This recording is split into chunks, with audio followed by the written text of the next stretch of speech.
For a second, when you picked up that blue water bottle, Will's drinking from a blue water bottle. Even though it does not look anything like it, I thought he was drinking Budweiser, and I was disgusted. That's because you're white trash. Look, you don't have to say it. What the fuck's wrong with you? That's why your brain went there first. You're like, Will, the drink of my life. people. Get out.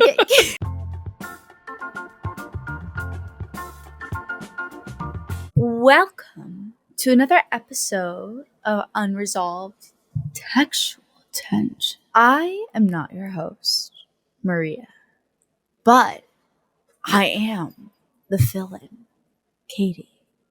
And this is the mastermind behind the podcast, the ruggedly handsome William. The book we're doing today is The Cruel Prince by Holly Black, who is one of Katie's formative writers, right? You really loved the book Tithe, which we actually did an episode on. She was very influential upon the lower class Neil Gaiman crowd. So I actually hadn't realized it, but I had read a Holly Black book. Valiant is actually the one I had read, though I hadn't realized that was the one. Oh, had you really? Yeah, and I remember thinking it was like really grungy and lyrically beautiful at the same time. Well, welcome to Holly Black. Well, this book I did not quite feel hit. It was not grungy beautiful. Right, yeah, this is going for a different thing. So the way we got here is that, you know, I am hip and I am happening and I'm cool. I keep up with the Zoomers. So about 6 months ago, I heard, oh, The Cruel Prince is a popular book on like Book Talk, right? And other platforms and like Goodreads. So I was like, okay, we should do it. And 6 to 7 months later, here we are. We have finally done The Cruel Prince by Holly Black. I should insert here, Maria could not make it today because she did not finish the book. However, she did want mentioned that this is essentially a fairy version of Hanayuridenga, which I would agree somewhat to. However, I thought I should insert that on her behalf. I was going to say, I'm not a nerd, so I don't know anime, but she had said it was something like a Japanese title. And not so just anime. It's a J-drama and a K-drama, if I remember correctly. So it is a very popular series. Yes, I think it's called Boys Not Flowers or Flowers Yeah. Not Boys. Flowers Over Boys. Yes, that's what it was. But anyway, here we are now doing the hip happening books. I definitely wanted Katie on this review because, you know, you had read Holly Black before, and apparently I had too, but that was like 10 years ago. This book to me felt a bit like, and I don't know if we'll have released it by now, but the Murderbot books, insofar as there was one main problem I had with the books, and if it wasn't there, I think I would have liked the book like 10 to 20% more. What is that? None of the Fae in this book are feel Fae-like? Alien or yeah, they're just jerk humans. I would agree that she doesn't show when it comes to the Fae traditions. She doesn't really like show it like she does in Tithe and Valiant and Ironside, which is the trilogy for that storyline. Although I will mention that I'm pretty sure Kate, which is our protagonist of Tithe and Ironside, is mentioned in this story. And Rathroy Rai. Someone who is a wet piece of toast. However, I will admit, whenever there's a third party person viewing him, he seems like a total badass. It could be also that she's developed like 15 years of being a writer to be able to better portray the character she originally wanted. Look, yes, you know what I mean? Is also a more technical view of it rather than just like a stylistic view. She seems to have a very big penchant for referencing other characters so they are all in the same universe, which I personally appreciate when done right. I mean, when done wrong for anything, it sucks. But in general, I guess I should say I like that tactic. It's a little gimmicky sometimes, but I think she does it very well in this book. I think the issue I had was more that A, I don't think this should have been in Fairyland, and B, I don't think that you necessarily get anything out of it being like a secret modern world where like... No, you don't. I don't think it was supposed to be a focus though in this, but I understand what you're saying as far as what does it do for the book? Nothing. The only thing it does for it is it puts us in a time period so we understand what type of technology and what era it is. I don't necessarily know that she gets any dividends from it, but I don't really think it hurts the book either. Overall, I felt like the book was strongly written. So like Holly Black is quite a good writer and it's extremely readable. And it didn't have a lot of the issues where I ended up hating all the characters by the end like I had in some of our other books. But again, the fact that the Fae do not act strange or alien and really just act like socialized jerks a bunch of the time, it's kind of a fundamental problem with the book. I would have liked this book so much better if the Fae had just been a different culture of humans. And then my other issue is that I never quite, like, the book works, but I never quite felt super strongly about it. And I felt like some of the more interesting character dynamics could have been explored more. But it does talk about them more than most of the books we've read. So, like, I would put this as a higher end book, but not necessarily one that I loved. Literally exactly the same review. Especially in the beginning in particular. It was very fast, which is fine. And I actually in some ways enjoyed that, as in like the prologue in a sense to our main character's history, how she gets into the position that she's in. It's a little rough around the edges. I felt like it was a first draft in that area. But then it entranced me and there were very nice details and then we had some pretty cool characters. But just as Will said, it's lacking in some meat and potatoes of the Fae world that we get in some of Holly Black's other novels. And I don't know what the timeline is for published dates or when she wrote these, but it seems almost as if Tithe and this book were written around the same time, same skill level. And then I almost feel like in Valiant and maybe even Ironside, she has evolved into a different, or maybe it was a different time period that she felt more in control of her narrative. But regardless, those are definitely stronger books over this book and that book. However, I will say I read this book in under 24 hours. I read it in 12 hours. And it was, I was hungry for it, mostly because our main character was making choices that I was interested in.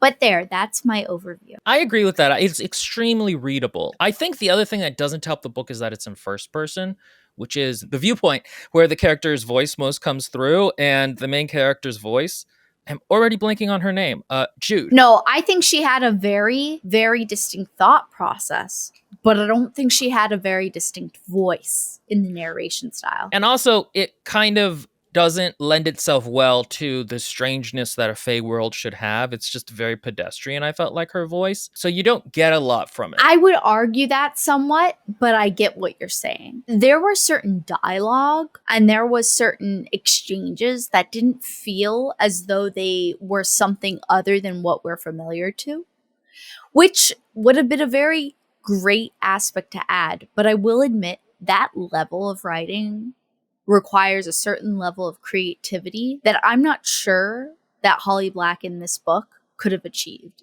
based off what she did achieve. And I see Will making a face. Yes, Will, what do you want to say? Well, no, what I wanted to ask you is how many Holly Black books have you read? Not many. Only White Cat, which I never finished.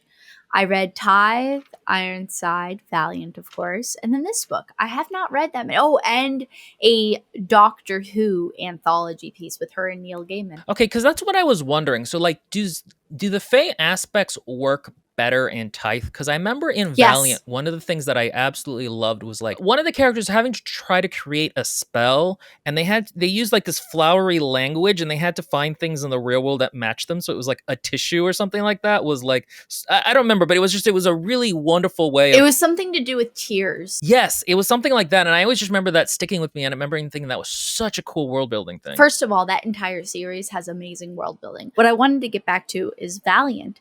One of my favorite parts of that book is the fact that there's a main antagonist, spoilers. It's this like sheep woman who, as a side hobby, likes collecting the hairs of her over partners. And she collects those hairs and on a harp. And when you pluck it, they sing their story in poetry form of how she killed them.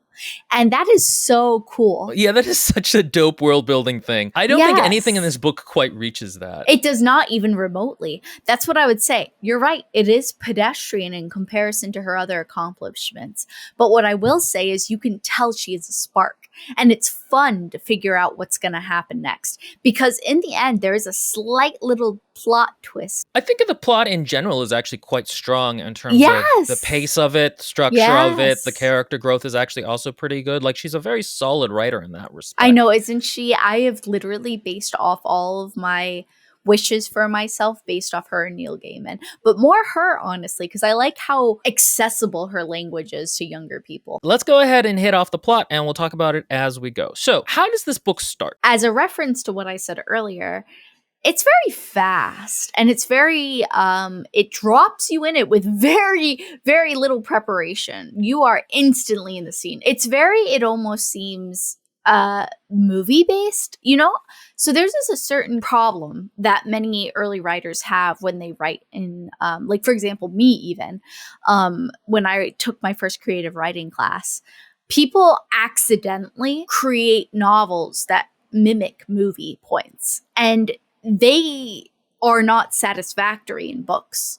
And so it almost feels like that in the first chapter, but it does an okay job. So we're brought in. There is our protagonist who's sleeping, poor thing, and her twin sister who is awake, and then her older sister who is watching TV. And we're brought, yes, William, I see you wanting to talk. The main character is Jude. Her twin sister is, I forget her name. And then she has like a fae sister who's called Vivian, who has like tuft ears. Like little cat ears and a tail of some sort. And she always sticks out among normal humans, which at this point I'm like, what kind of world are we living in where cat ears on a person is even remotely acceptable? And that's never explained. So that kind of irks me. But nonetheless, that's a very tiny detail. They're all in a house, kind of seems like a lower income household. They're watching television, cartoons, cereal for breakfast, doesn't have much else going on. That sounds like a normal household, but the way it's painted is very specific. Her mother answers the door. Poo-poo to her, it's because it would not have been a very good choice. And it wasn't. She answers the door, and her ex-husband, technically still husband, who is a redcap. And for those who don't know what redcaps are, they're fae that dip their hats into the blood of their kills. So that way they're always nice and moist with blood. But he's not described as small like in Holly Black's other books. He's this huge, super, like, I'm imagining like berserk type guts type. He's like the red cap boss, like in a video game. Like, you've been fighting the red cups and now it's the boss level. Exactly. And that's literally what it feels like. Anyway, he's like, bro, to his wife, I thought you were fucking dead. And she's like freaked out. And he's like, so you did run away with this blacksmith man that I also liked, and you guys fucked and had 2 children, and you left me and pretended you were dead in the cinders of our old home?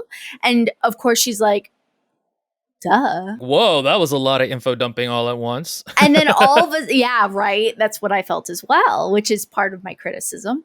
But anyway, and then she goes to run, and which actually this fits in a weird way, he suddenly is urged to stab her. And she is brutally murdered in front of her daughters. And then their father runs out, the father of not Vivian, who is our fae daughter between this human mother and the red cap, Marduk. 2 children are also there who are human between the blacksmith and, you know, human lady. That doesn't matter at all in the book. And she provides nothing. So anyway, after she is dead, the blacksmith charges our red cap and is also brutally murdered in front of his children. And all 3 children are whisked away by the blood cap, Marduk, to the fairy realm. It's because he feels a responsibility to his murdered wife's progeny. And here we are. After that's chapter 1, pretty much. And we're getting into Jude's life. Very religious name for a fairy. I kept thinking, honestly, of the Beatles. Like, that's where my went. Hey Jude, you know that song? That's where my brain went with it. Okay, so everyone that is watching this, I want you to know that after we get through this plot, in another alternate fan fiction world, Jude would have been a weirdly religious person who's like persecuting all of the fae in the name of God. And it's like that chick from Berserk. I can't think of her name, but she's like the weird one that like gets possessed towards the beginning. The status quo that's set up is that Jude and her twin sister and Vivian have been living with Martok. It's not What the Martok. fuck is her? It's Mardok. But what the Mardok. fuck is her twin sister's name? Karen? Yeah, actually. I Karen, think right? you might be right. But Right. I don't care about her whatsoever. She's a little jerk. She should not have been in the book. She's not interesting. She doesn't provide really an interesting contrast. And I feel like the relationship between Jude and Vivian could have been so much more interesting if Taryn wasn't around. 100%. One of my big arguments for this book is that I would have loved to see the growing up of Jude and Vivian and how that could have changed things. Yes. Taryn is a complete waste of time. She's a jerk. She is the reason this is like Hana Dango, in my opinion. And it's superfluous. It could have been better handled. Yeah, she could be included. But the problem here in a summarization before we get into anything else is that she does nothing. So what is the point of her? Yeah, she does nothing. There's some drama stuff later that could be cut out of the book without, like, there's a whole plot line drama with her that I just don't feel like actually goes anywhere or adds anything to the finale. It doesn't whatsoever. Could just be exercised, and I don't think it would even really do anything. But so Jude has been growing up in Faerie alongside Vivian and with Taryn, and the thing about it is that Jude is considered, the adopted daughter of Mardok. So she is given a certain amount of protection, but she's still a second-class citizen in Faerie. 100%. And she attends a school for Fae, which I think Already. is a little ridiculous. Yeah. Already, I hate it. Yeah, it's a little, what did you say before? The word starts with a P. Pedestrian. Yes. It's a little pedestrian. I've seen it. I've tasted it. I've smelled it. I've watched it. I've felt it. I don't need this again. However, nonetheless, it basically feels like Harry Potter. Yeah, very much so. Jude and Taryn both attend.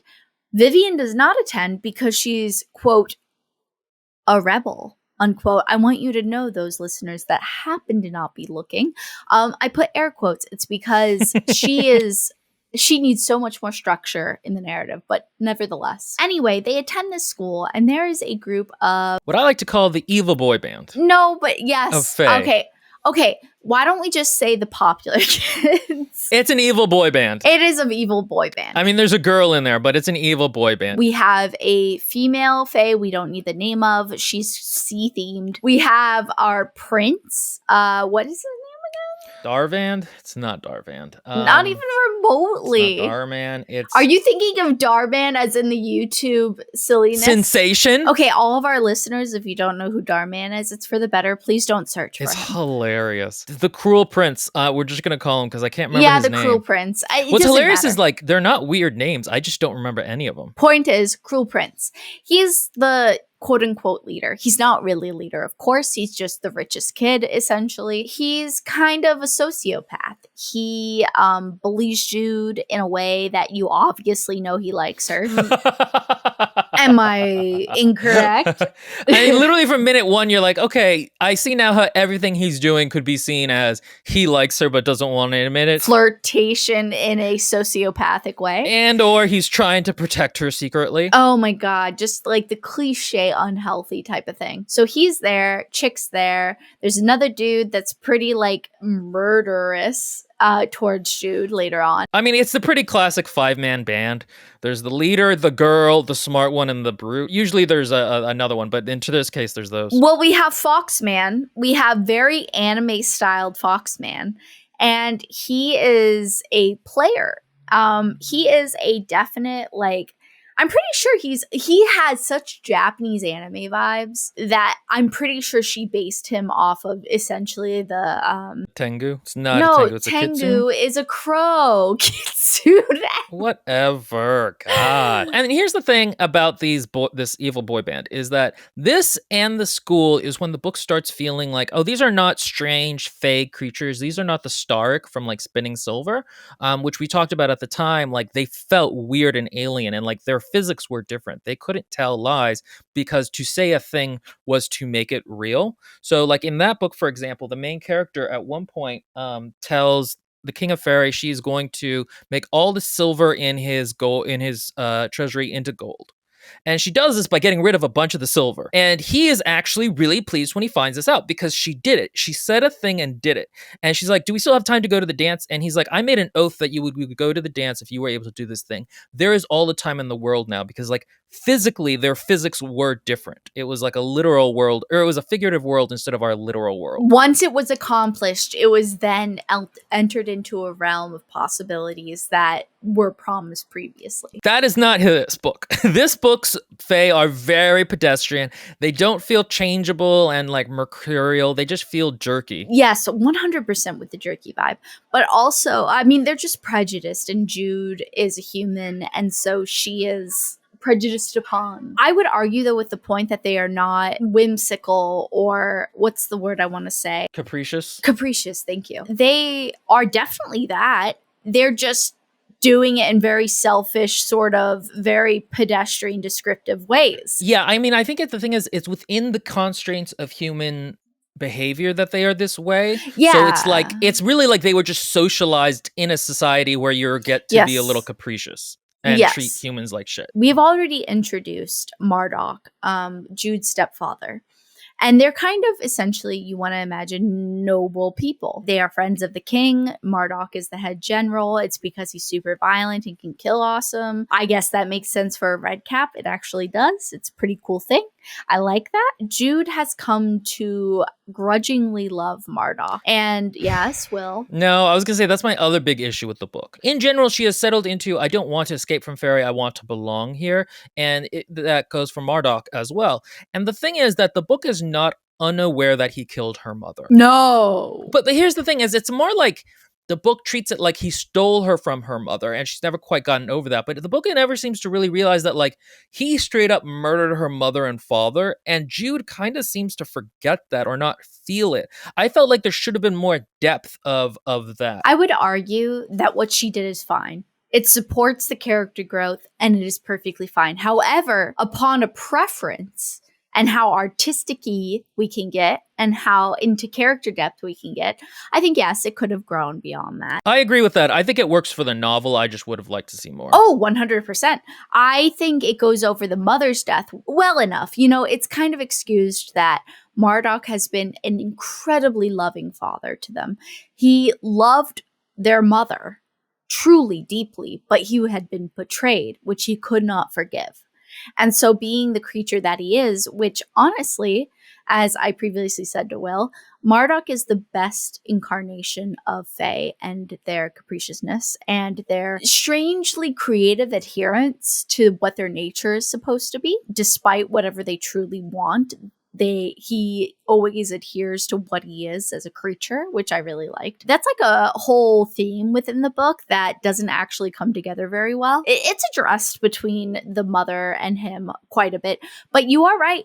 The father is just poorly forgotten, for the love of God. And at one point, Marduk gives Jude a sword forged by her father, and it is not nearly delved deeply into enough for that to really feel the weight that it should. Yeah, and the thing is, there's not really a great reason for him to have killed her mother. It's not like, by the rules of Faerie, a marriage is a more serious thing than it would be between humans. Like, it's an actual melding of identity, and her leaving him is a literal part of himself being ripped away or always held apart. Like, that would have been a more understandable reason. In this case, it was just kind of like, oops, I aggroed a little too hard on the mob. Actually, it does get portrayed that way. However, I could believe that just by running away with this human blacksmith dude and burning down his house and taking away his child, I could believe the fact that he would kill her. However, Will's right. It is portrayed as like, whoops, I rage quit. Yeah, it's just not quite there. Again, there's a certain depth that I would have liked from this book that's not there. So nonetheless, Jude and Taryn attend this school, and slowly but surely, the bullying from them gets very, very, very bad. And the whole thing is that Taryn and Jude do not partake in fairy food and such that is charmed or whatever, right? They specifically do not partake, so that way they cannot be taken advantage of.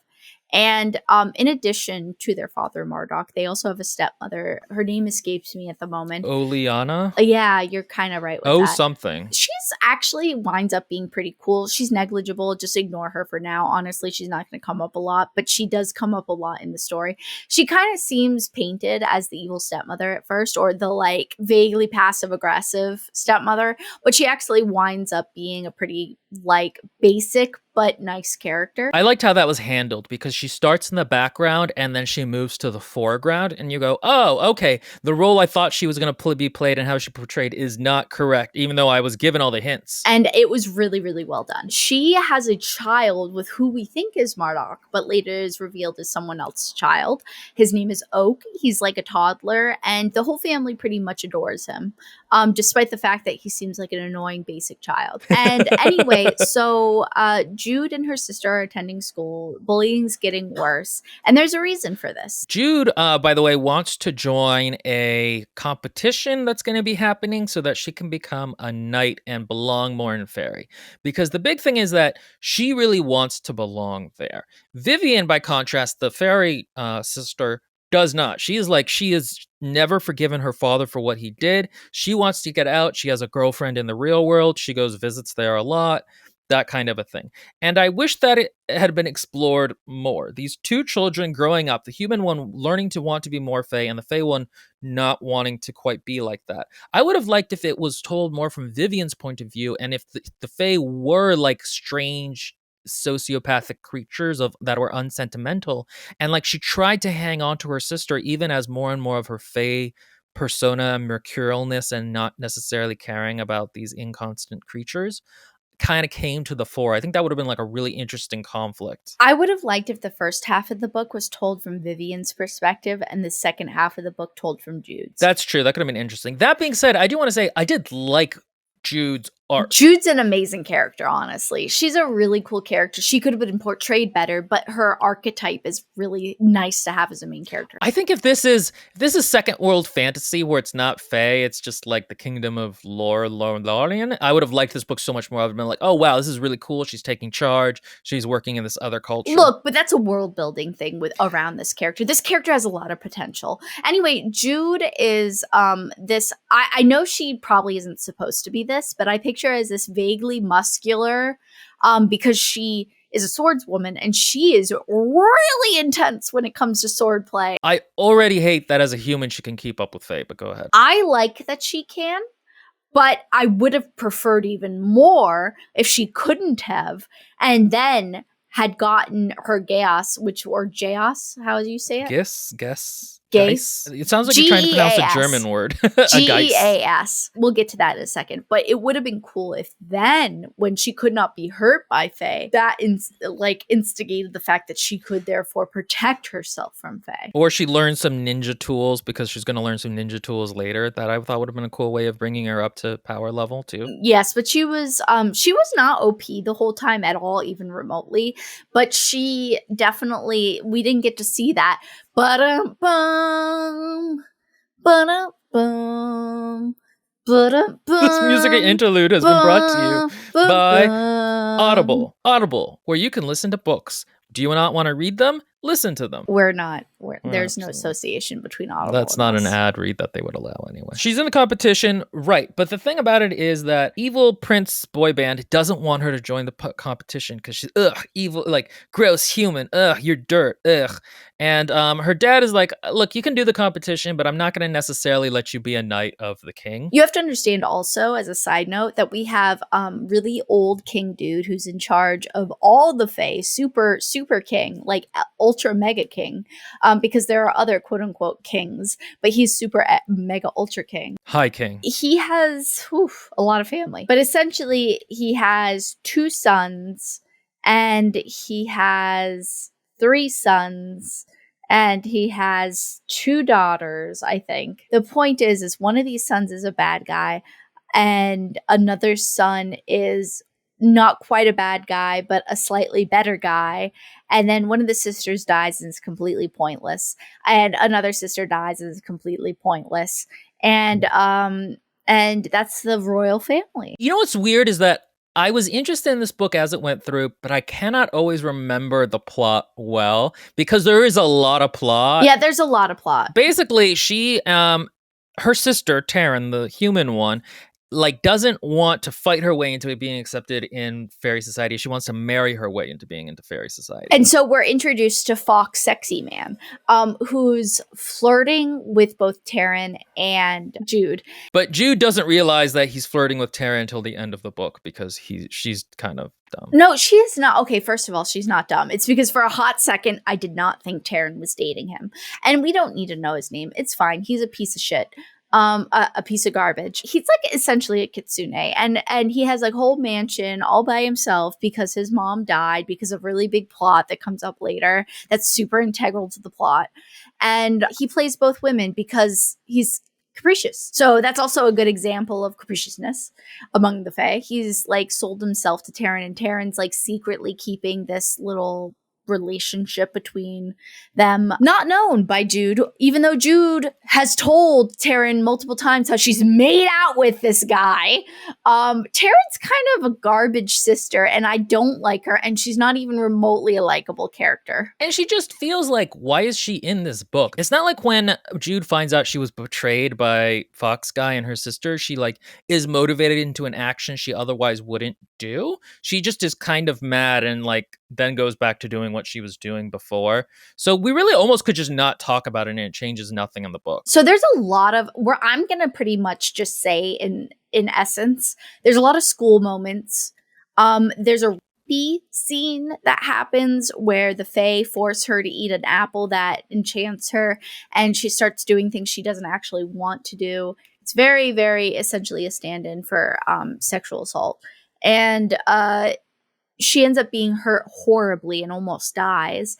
And there's a whole bunch of other instances of her being in these classrooms where horrible things happen and Taryn just pieces out and is like a complete, what's a really insulting term? In a non-judgmental sense, she just kind of doesn't want to react and make situations worse. But she doesn't want to make them better. Well, that's why I said non-judgmentally. So there's a lot of school scenes. We're going to go ahead and gloss over those.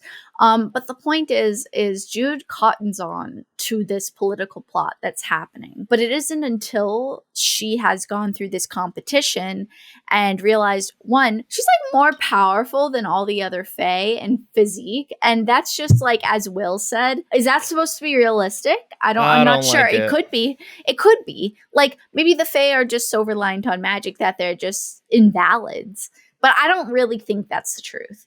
And so anyway, Jude bests them in this berserker mode. And honestly, I'm actually totally there for it. I mean, just think of Guts from Berserk and how he's human, but he overcomes the impossible with hellish creatures. I could buy into that. He has the berserk armor, and also not until later.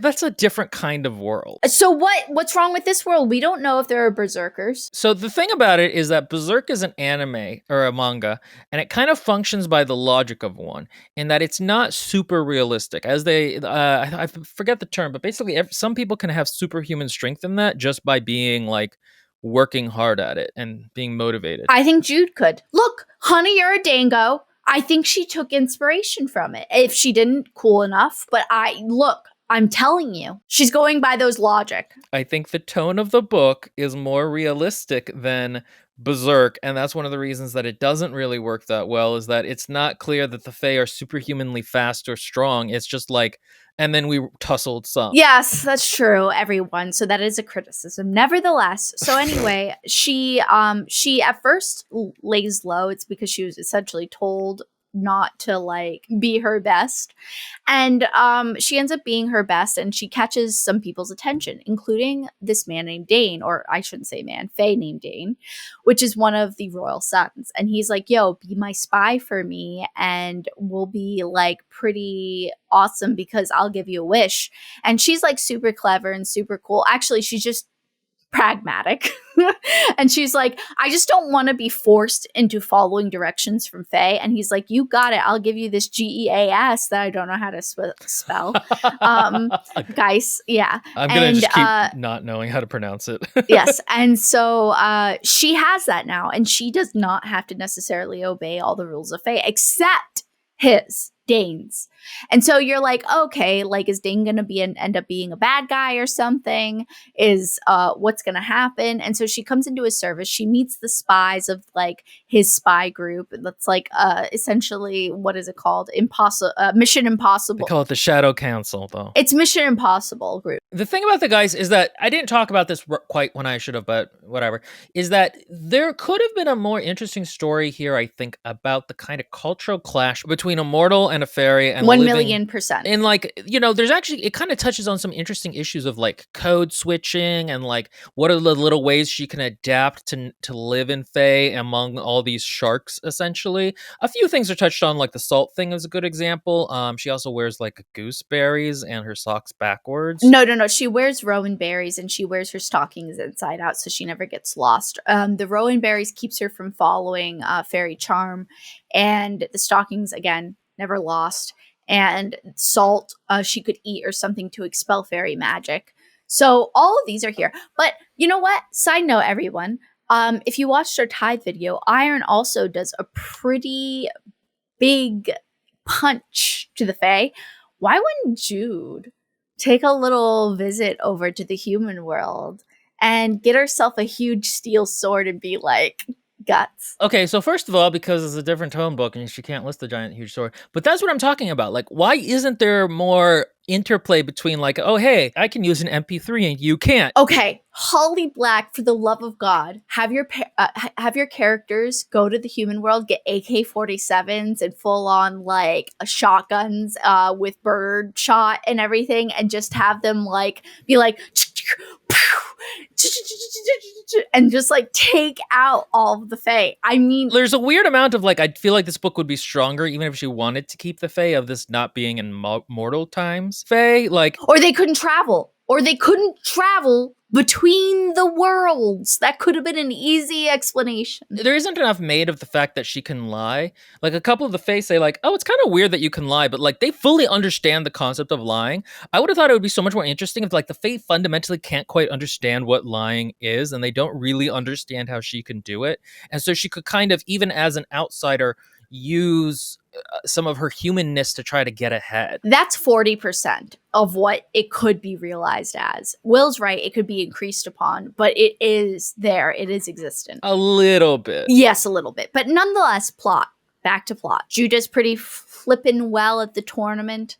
I'm kind of a Jude stan. I thought she was a well sketched out character, though I never super rooted for her on like a visceral level. I rooted for her, but she could have been, oh God, the thing is she could have been an amazing character. She was unique in her archetype as a main character, and I wanted that to be totally fulfilled. You don't get a lot of main characters that are the brute type, and Jude is a brute. It's interesting in that she wants things and works towards things, and that's sort of almost unusual in a main character in certain ways, and that she's willing to go to lengths to get them done. And especially the way that her arc grows throughout the book, I actually quite liked. Again, I don't know, it never quite hit. I didn't love this book, but I did think it was good. But anyway, she's trained up to be like a spy person by the Shadow Council of Mission Impossible, Tom Cruise. She keeps going through the tournament and also kind of screwing with the evil prince when he tries to be like tough against her. Her sister Vivian wants her and Taryn to move back to the real world with her and like stay with her and her girlfriend, and they'll just leave there and forget about Fairy. But the thing is that Jude and Taryn can't adapt. Yeah, they can't adapt back. They want to be part of Fairy. They want to be part of how beautiful it is. And I would have liked if, again, that had been explored more. If Fairy really was strange and beautiful and like mind-bending instead of just like a pleasant green lawn. Oh, and the people there are like, they're not even described as like inhumanly beautiful beyond your understanding. It's no, they are. They're described as inhumanly beautiful, but they are not as entrancing as they should be. Like, you unbiddenly love them. Like, that would be very well inserted. But it does happen. But you could also argue Jude and Taryn have the wards that they do have against fairy charm. So they do see the ugliness. So it doesn't make sense that they wouldn't want to leave. Well, okay, so there's a way to play it. The other way to play it is that the fairy are super cool and magically unique, but Jude and Taryn are just kind of over it. In the same way that, like, one of my favorite video games is called The Wolf Among Us. Best game ever. It's so good. And in that one, it's like, you know, the big bad wolf wolf is like the sheriff of the town, but it's that mix of fairy tale and grunge that was really cool about what you guys said about Tithe and about Valiant. There's a certain extent to which it's like whatever, the drama of this moment is done, the magic is done. There could be an extent to which like it's sort of like if Cthulhu rose from the waves and Jude just took like a selfie with it. Like she could have that kind of an attitude towards the Fae of like, okay, I'm kind of done with your guys' bullshit on this. Like it doesn't impress me anymore. I would have loved that. Yeah, but the thing is, it needed to start there and move to there, and then that could have been like interesting in its own way. What if Jude evolved to a sword, but originally she was just like, come on, and then she's just like, you know, she barely fights anyone in the book. No, she fights a whole bunch of people. She fights like 3 people in the book. Okay, look, I wanted Jude to be a brawler like V from Arcane, and I wanted her to like be like, yo, bro, what's up? And then just like kick ass and like is super vaguely masculine. Katie has some sapphic tendencies that I think are coming to the fore. And then I wanted her to evolve into the swordswoman, where it's like, bro, like Gideon. I was about to say that's why you liked that book so much. Oh God, Gideon's. That is a very good book. I want to be Gideon. But anyway, Okay, so basically all of that stuff happens, and then in the second half of the book picks up a lot. Because what happens is it's going to be the coronation of the new king, who is the guy that Jude has been working for, Dane. And so she has been promised, hey, yo, take this job as my spy and I will make sure you're safe. And Jude's like, deal. Like, that's all I've ever wanted, is to not be at everyone's mercy. And Dane goes to take the crown, and in a very fun series of horrible betrayals, please, William, take us through all the deaths. I don't remember all of them. It's the Red Wedding. It's the Red Wedding. Boy band evil prince has an older brother who's like more bad than him, who you've heard about. Basically, he kills Dane, he kills the High King, and he's going to crown himself like the new king of Faerie. And a whole bunch of his sisters kill themselves or are killed in some way. It's because everyone just apparently is going to die. Yeah, he apparently just wanted like power. But the thing about it is, to become High King of the Faerie, whatever, you have to be crowned by a family member of the blood. But he kind of killed all of them except for Boy Band Prince. And so this, by the way, Boy Band Prince is the cruel prince of the title. Jude is like stunned by this because the person who betrayed the High King so that this new evil prince could become king is actually Marduk, who apparently is just like this really ruthless, like power hungry person, which I was not exactly expecting. He seemed kind of like content with his life. The way it's explained, and this kind of works, is that the old king is old, and so they haven't been to war a lot. And Marduk's whole thing is war. That is his nature. That is what he is about. And so what's the point of him if he can't go to war? And then we figure out there's also some political machinations going under the surface. But Jude is shocked by this whole thing, and basically she finds Boy Band Prince drunk and like kind of not paying attention while his whole family was murdered, and he is the only family member left. So he is of key importance. She essentially snatches him up underneath a table and is like, crawl under the tables with me, let's escape. And then they get out of there, and then she holds him hostage and brings him to the spy quarters, and the spies are like, what are we supposed to do with this guy? Also, this is the beginning of finding out that boy band guy was actually just kind of a dumb nerd, which is one of my favorite revelations. Is he's not really tough or cool, he's just kind of lame and funny sometimes. He's just rich because he's royal. Yeah, and we find out that like he actually just super was into her, and she's realizing that she like is physically into him, but also he's super grossed out that she's a human and he's into her, which is also just very funny.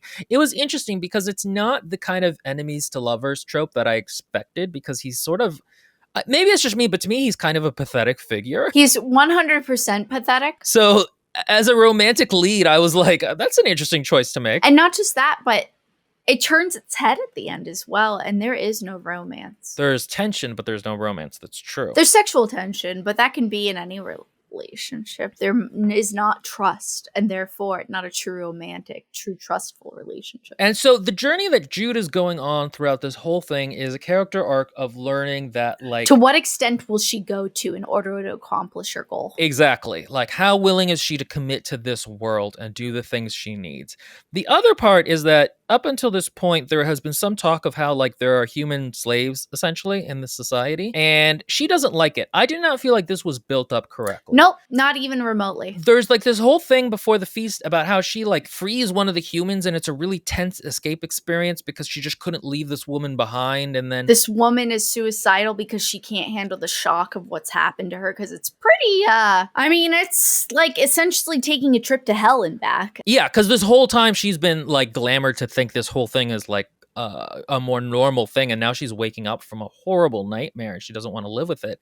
And I think the author put this in because it makes Jude a more sympathetic character, and you're able to root for her. Like, okay, do what you got to by whatever means you need She's to. Because selfless. She's trying to rescue humans, but it was completely misplaced. yeah, it's a weird sequence. And the thing is, before this, she didn't super care. And so I would have liked, again, to see, I talk about this almost every time. I would have loved to see more of like a, you know, I am a marginalized person in a majority group. I don't want to be associated with other marginalized people. So maybe in my head, I kind of disdain these humans, and then she grows to like not, or to care about them more. That's what I thought was going to happen, because towards the beginning, everyone, she goes to the mall. Jude and Taryn don't give two flying Fs about any humans whatsoever. And that totally makes sense in a certain way. To pull back the reveal a little bit, Jude has left boy band Prince, Cat, like with the spy people, being like, look, I'm gonna go back to my house, figure out what's up, and then come back with a plan. Yeah, and so Ocean's 11 waits for them while she goes back to Marduk's house. Right, and so the thing is, the easiest thing to do would be to give him to his older brother, and she could get the reward of being like a knight of fairy now, or she could be raised up. She could acquire a position of power she would never have had access to otherwise. And so, like, that is a temptation for her. But she decides, like, no, I don't want to do that. He's a bad guy. He would be bad for Fairy. So she goes back home, and what she finds out, essentially, through, like, some other spy stuff that happens or whatever, is that her stepmother, Oriana, her son, Robin? Oak. Was actually the son of, has royal blood in him, but was hidden away. He was cut out of his mother after she died. Rewind real quick. Oriana is not his mother, is not Oak's mother. Oriana is a surrogate mother because Oak's original mother had been assassinated, and his father was actually the old king. And so Oak is actually an inheritor of the line.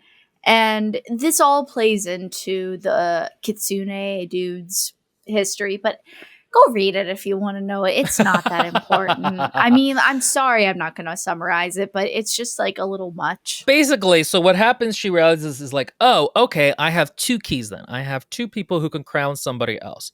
So she goes back. The plan was for Marduk is that he knew this. So he was going to have boy band Prince crown Oak instead of evil guy, so that he could rule through Oak and make Fairy great again. Jude is like, this is a terrible idea. That means, boy kings do not do well, and he would be under his power, and that would be terrible for him. And she loves Oak, and that's not built up as well as it could be, but she did leave breadcrumb trails to that love. And it does make some sense, not a lot of sense, but some sense that Jude cares about this. It reasonably makes sense. And the other thing is that, like, now she kind of, like, wants humans to be treated well by the courts, which, again, is not super... Well, it's a criticism. Go on. Yeah, it's not super well laid out. But anyway, so basically she goes back to Boy Band Prince and is like, look, you can fuck off and be on your own if you swear yourself to me for 1 year and 1 year, and do whatever I say. And that's like a fairy oath, so he has to do what she says. And he's like, okay, chill, cool, I'll do that. Because he thinks what's going to happen is that she is going to crown Oak as the High King. There's this whole complicated party that happens and plan, and basically the important part is that she confronts Marduk, because Marduk realizes that her plan is not to crown Oak. And they have a pretty fun duel.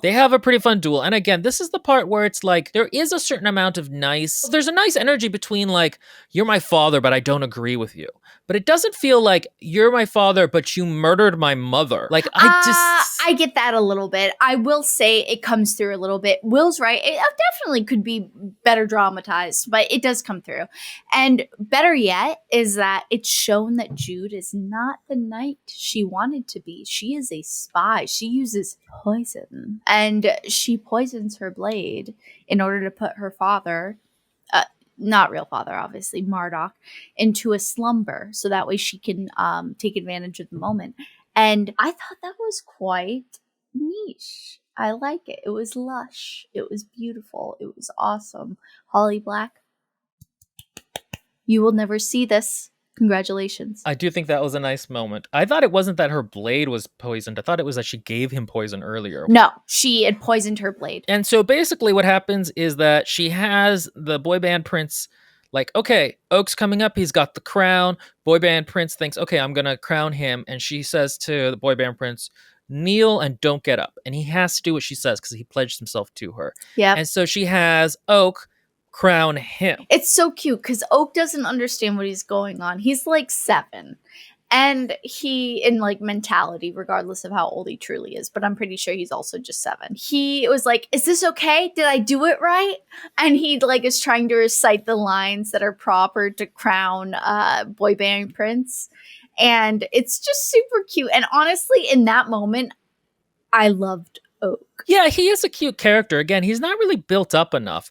But so her plan is basically that he is actually going to go off and live in the human world with Vivian, while she stays in the fairy one where she is better suited to like figure politics out and make it so that in 10 years when he comes back and has a more favorable view of humans because he grew up among them, he can become High King.